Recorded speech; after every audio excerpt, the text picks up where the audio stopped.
taat itu keren.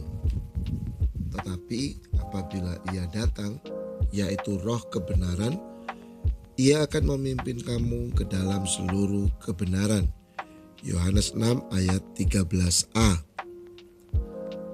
Peraturan dibuat untuk dilanggar adalah ungkapan sarkastik yang menggambarkan perilaku masyarakat kita yang sulit untuk mentaati aturan yang ada dengan rela hati tanpa paksaan.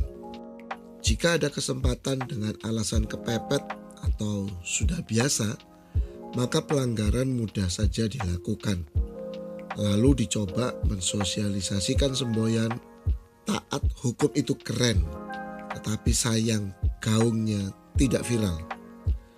Tetapi sebenarnya bukan hanya di Indonesia, dimanapun di seluruh dunia ada kecenderungan alami manusia untuk tidak taat alias memberontak. Rasanya taat itu sebagai kekalahan atau perasaan inferior, ada di bawah kekuasaan atau kendali sesuatu. Lalu manusia mencoba menampilkan dirinya dengan memberontak dan melawan otoritas yang ada melalui ketidaktaatan. Manusia ingin kebebasan tanpa dibatasi berbagai aturan, bebas bertindak, bebas mengeluarkan pendapat, dan bebas pergi kemana saja. Intinya, manusia ingin menjadi Tuhan atas dirinya sendiri. Namun sayangnya, hal semacam ini justru akan mencelakakan manusia itu sendiri. Alkitab mengajarkan mengenai ketaatan dan melakukan kehendak Tuhan adalah sesuatu yang sangat penting. Tanpa ketaatan, hidup menjadi rapuh dan mudah hancur. Lalu, sebagai anak-anak Tuhan, ketaatan apakah yang diminta?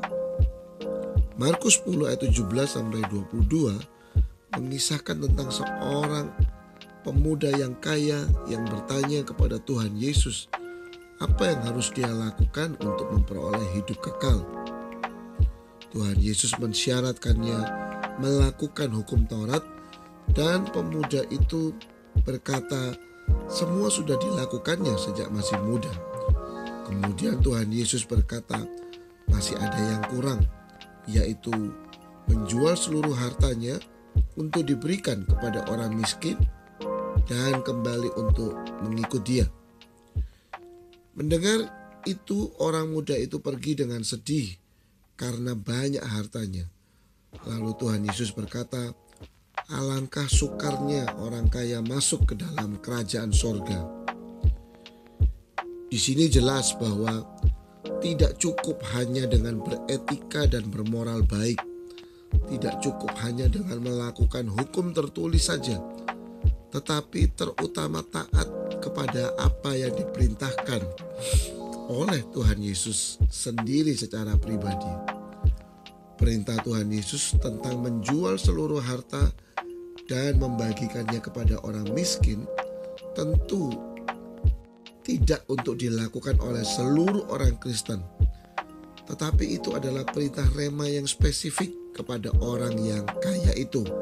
Orang Kristen bukan sekedar beragama dengan menaati seperangkat aturan agamawi yang tertulis, tetapi sebagai umat bertuhan yang hidup, yang mendengarkan suara gembalanya.